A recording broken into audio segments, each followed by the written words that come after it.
Menteri Koordinator Bidang Hukum, HAM, Imigrasi dan Pemasyarakatan, Yusril Iza Mahendra mengatakan, Indonesia rentan menjadi target kekuatan besar seperti Amerika Serikat karena kekayaan sumber daya alam dan mineralnya. Menurut Koni, apabila kepentingan nasional benar-benar menjadi prioritas utama, maka Indonesia seharusnya berani mengambil sikap tegas meski menghadapi berbagai tekanan dari negara lain. Muncul pertanyaan, atas kalkulasi apa hari ini Prabowo bolak-balik ke Amerika dan negara barat lainnya?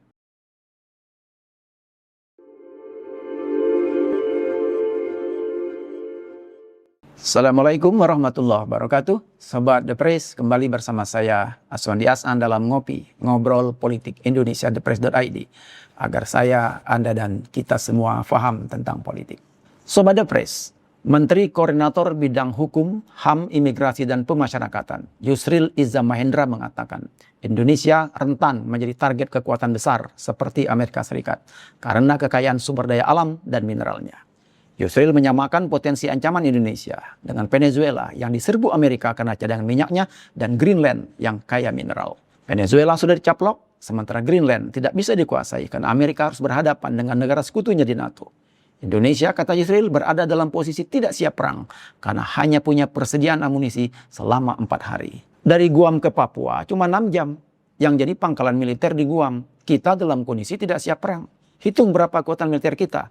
Kalau kita perang, paling cuma bisa 4 hari, kata Yusril dalam pidatonya di Universitas Negeri Surabaya UNESA, Selasa, 15 Mei 2026. Karena itu, kata Yusril, sikap lantang Perdana Menteri Malaysia Anwar Ibrahim mengutuk serangan Amerika dan Israel ke Iran. Karena Malaysia tidak memiliki kekayaan seperti Indonesia. Sementara Indonesia memiliki sumber mineral yang akan menjadi alasan Amerika untuk menyerang. Sobat The Press, pernyataan Yusril ini seperti sedang menjawab kritikan publik terhadap langkah dan tindakan Presiden Prabowo Subianto terkait dengan perkembangan geopolitik, khususnya konflik Iran dengan Amerika dan Israel. Prabowo terlihat sangat memihak, bersikap sangat lunak, bahkan terkesan menuruti semua keinginan Presiden Amerika Serikat Donald Trump. Salah satu kritik itu datang dari pengamat pertahanan Koni Bakri yang melontarkan kritik pedas terhadap sikap Prabowo yang tetap berada dalam BOP atau Board Office di tengah meningkatnya ketegangan geopolitik global.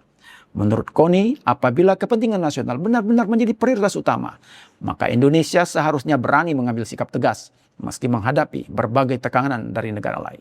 Koni juga tidak menampik kemungkinan adanya ancaman dari Donald Trump terhadap negara-negara yang mengambil sikap berbeda.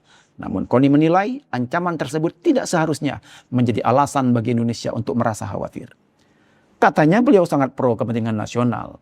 Kalau untuk kepentingan nasional, harga berapapun ancaman dari Trump hanya karena keluar dari BOP dan bukan kesalahan Prabowo. Trump yang merubah Board Office jadi Board of War. Kenapa mesti takut? Kata Koni dalam wawancara dengan Tribun News Jumat 6 Maret 2026. Dalam pandangan Koni, seorang pemimpin yang memiliki faith atau keyakinan akan mengorbankan apa saja demi kepentingan nasionalnya. Orang kalau sudah punya faith demi bangsa dan negara, yang benar-benar murni demi bangsa dan negara, apapun dia korbankan, kata Koni sambil menyebut nama Soekarno sebagai contoh pemimpin yang memiliki faith atau keimanan itu. Namun, karena tidak punya faith, kata Koni, membuat seorang jadi penakut. Bahkan sekedar menyampaikan ucapan bela sungkawa kepada pemimpin negara yang gugur akibat serangan Amerika tidak berani. Koni mengingatkan Prabowo keluar negeri membawa nama Indonesia. Makanya Koni mengaku sangat tersinggung dengan cara Trump menyerahkan map kepada Prabowo dengan gestur yang merendahkan seperti menyerahkan kepada ajudannya. Sobat The Press, apakah dengan sikapnya itu menunjukkan Prabowo seorang penakut?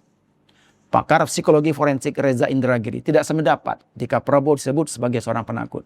Menurutnya, Prabowo memiliki kalkulasi sendiri dengan tindakannya itu. Hanya saja ada faktor hubungan personal dengan orang-orang di sekitarnya yang menyebabkan Prabowo bersikap seperti penakut atau lebih memihak kepada Amerika dan Israel.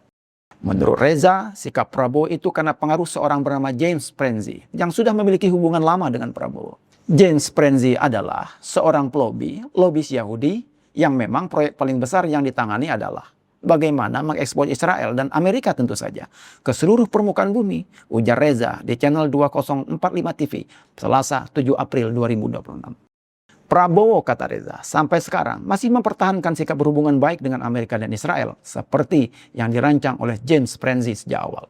Sobat The Press, masalahnya, publik tidak tahu dengan kalkulasi Prabowo dan peran sosok belakang layar seperti James Prenzi itu. Publik hanya membaca apa yang tampak di depan panggung melalui komunikasi dan informasi yang disajikan istana. Maka tidak salah jika publik menilai Prabowo sudah tidak menjalankan politik luar negeri bebas aktif lagi dengan terang-terangan memihak kepada Amerika. Publik juga menilai Prabowo lebih berkiblat ke barat dalam merancang masa depan Indonesia yang ditunjukkan pada sikap yang tidak simpati ke negara seperti Iran yang negaranya diserang oleh Amerika Israel. Padahal negara barat, kata Yusril, tidak mau Indonesia maju dan menguasai teknologi tinggi.